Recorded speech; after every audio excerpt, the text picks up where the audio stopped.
I currently have Sram level 2 brakes on my 2018 Kona Wozo, which is right here. A couple months ago I decided to swap out the front disc because I was looking to add more color to my bike, and I really liked the Hope discs. So I read a bunch of reviews on them and everybody seemed to like them, but I had a lot of people complaining that they had to make modifications, they had to file this, they had to do different things to the brackets, and they never really explained what they needed to do. Well, this video is hopefully going to show you what I had to do to get the front disc to fit properly and what I had to do to get the back disc to fit properly. So I'm going from SRAM brake discs and going to Hope brake discs. So I ordered the front disc, I installed it, and I didn't replace the disc pads at that time because I thought, the pads over time would conform to the new disc and I wouldn't have any issues. I ran it like that for a couple months, and this is what it sounds like now.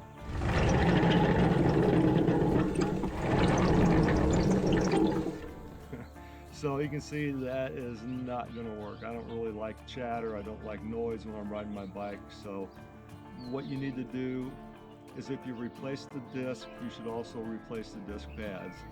And I don't think we run into any problems.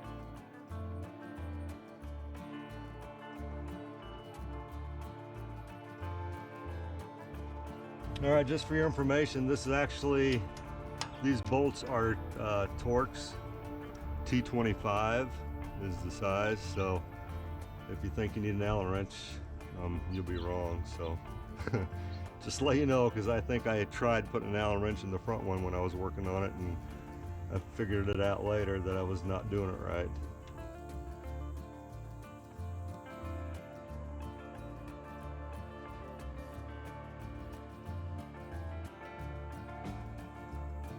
Clean off the threads and put some new Loctite on, and then torque them down to the specified torque value, which is typically on the rotor itself somewhere.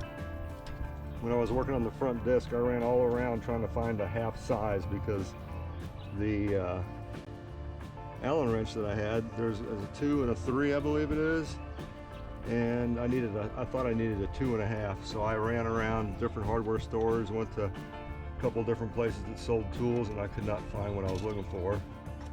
Then when I came back, I actually looked at the disc again, and I discovered that I had the wrong. It wasn't an Allen wrench that was needed, it was actually a Torx.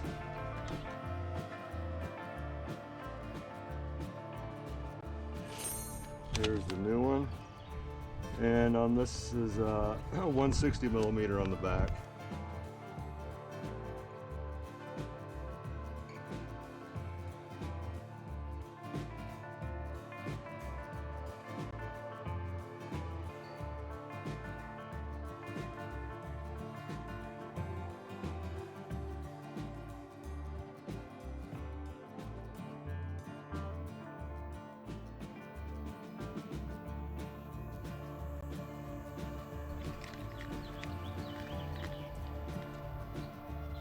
Alright, new bolts have got some Loctite on them.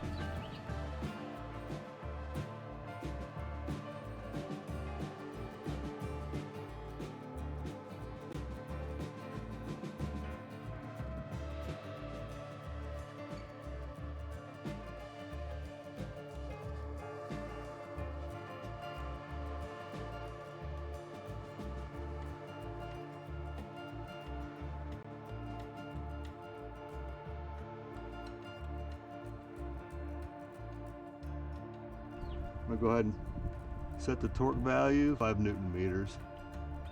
So we'll just adjust it on the torque wrench here to in between 4 and 6. That looks like pretty close to 5. So this step, you need to make sure that it's back in reverse of the rotation, and you can go ahead and get it snugged up a little bit more.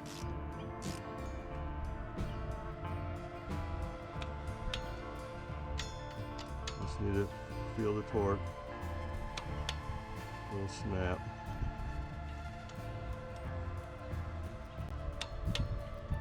You don't want to overdo them.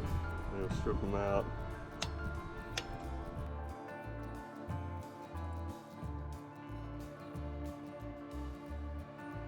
All right, so before we put the disc brake on, we're gonna go ahead and swap out the pads.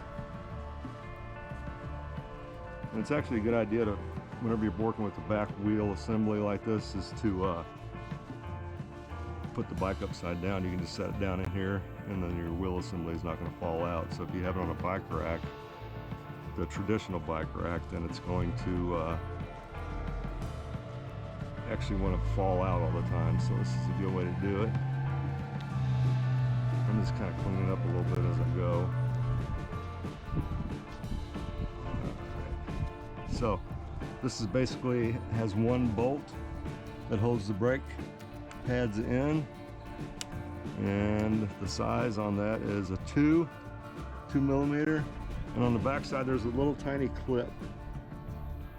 You have to take the clip off, and the brake assembly comes, or the brake pads does come with a new clip.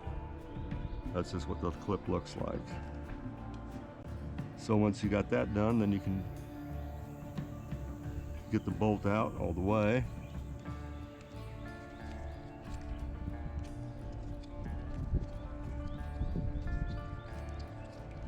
And the pads don't look that bad. Like I said, I'm not replacing the discs because they were bad or there was anything wrong with them. I just replaced them because I wanted to add some color to my bike.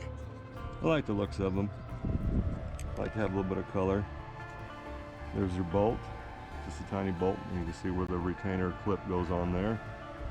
I'll set that to the side, and then the brake pads should just slide right on out. Oop, I got something blown away.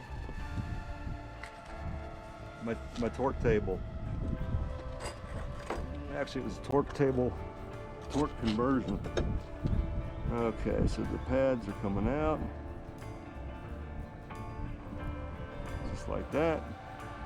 It's got a little spring in there that holds it all together, keeps tension on it. You can see the little spring in there. Okay.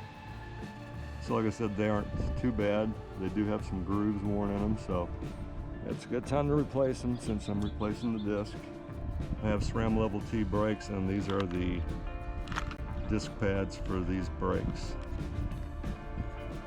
You don't want to get your oily fingers on these new pads either. Here's the new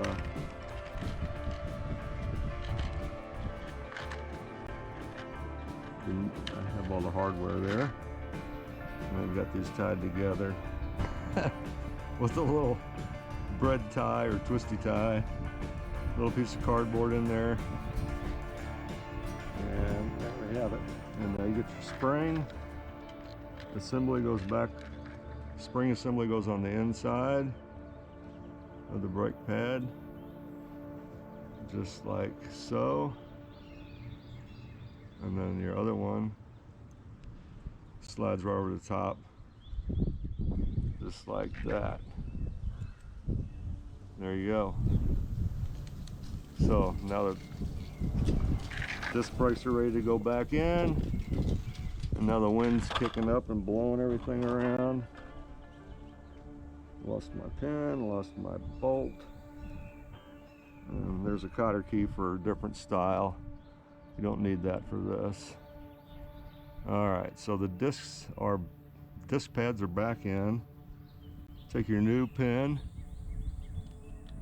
and install that. New pin is in, and that wind is not good right now. Okay, so I'm putting this in, and this doesn't go real tight. It just snugs up. That's snug. You don't want to strip it out. Get your new pin and put your pin on there. Okay, so basically the brakes are done. What I need to do now is I need to separate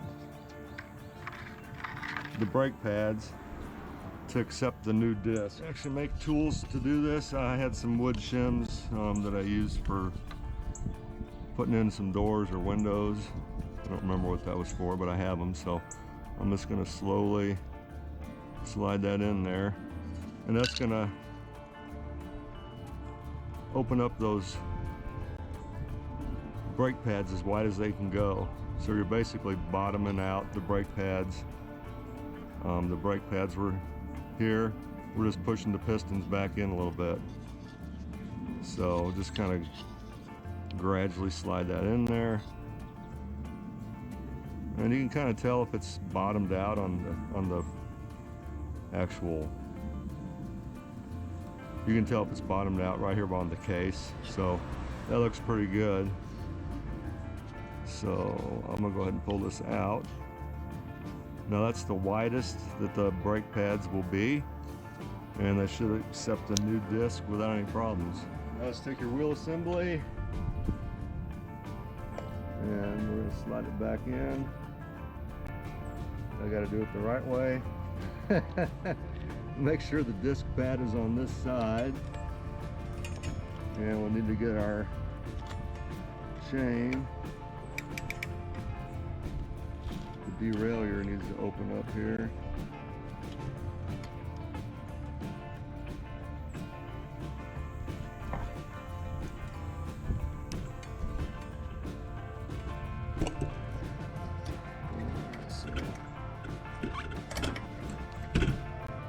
Whoop.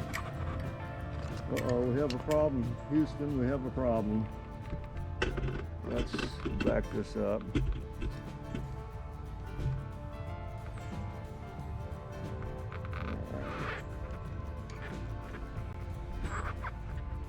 is always the fun part for me. I can never get this in right. Takes me a couple of attempts.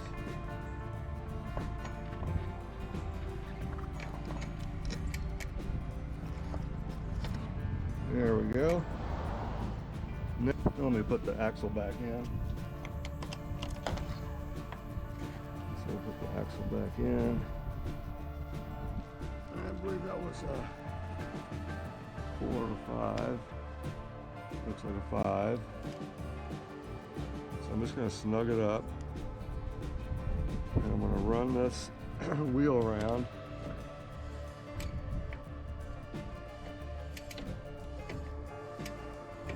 So the rivets are hitting. Actually, the rivets are hitting the disc pads.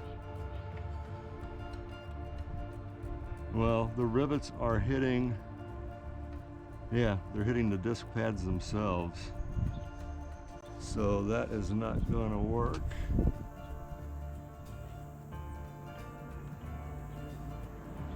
So instead of filing in the back, I think we're going to have to try something different. It's not a lot, or maybe it is. All right, so the problem was the disc has rivets that hold the disc onto the hub, basically, and are rubbing about a 1/16 of an inch, both on the inside and outside. So I went to the hardware store and I picked up some stainless steel washers, and hopefully this will take care of it. Some stainless steel washers. I'm going to put them in between here to move this up a little bit, front and rear. So, all right, so I fixed the issue with the brake pads hitting the rivets on the New Hope disc. I put in 2 washers, front and rear. And then this washer here is just slightly hitting the rotor rivets. So I'm just filing that down smooth to get rid of that little hump. Just enough to get that rivet to go through there and not hit anything. Just have to be careful not to scrape up your nice shiny paint in different places. Do it a couple times, check it. This is the second time that I'm filing a little bit more off. All right, everything is tightened up, front and rear, torqued. Nothing's hitting anywhere. Okay, so the Same thing was done to the front that was done to the rear. Once you put your new brake pads in, use a tool. They usually use plastic, but wood works really good. Spread those brake pads out as far as they can go. Gives you plenty of space for the new disc to go down in there, or your old disc if you're just replacing brakes. Replace the little retaining clip after you tighten it up, and then slide in your wheel assembly, tighten up the front axle, and then adjust your brakes. You'll loosen this bolt and this bolt, run it so that the assembly's loose, hit your front brake. That'll lock it in place to where it should be, and then you can retighten these and then double check it each time. You may have to do it once or twice, but that's all there is to it. Alright, so whenever I replaced the front disc from Sram to Hope, I had to file this area here down. It wasn't a lot, maybe a 1/16 of an inch. It was right on the inside here where I had to file it down. Right there. About a 1/16 of an inch, and that's all it was. And then the rivets no longer hit this little part of the bracket. Now I just have to break the brakes. I have to break the brakes in. If you have any questions or any comments, please leave them down below in the comment section, and I'll do my best to answer your questions. If I don't know the answer to it, maybe somebody that reads your comment will have an answer and be able to reply to it. So again, thanks for watching my video. I appreciate you guys. Can't believe no cars came by. See ya.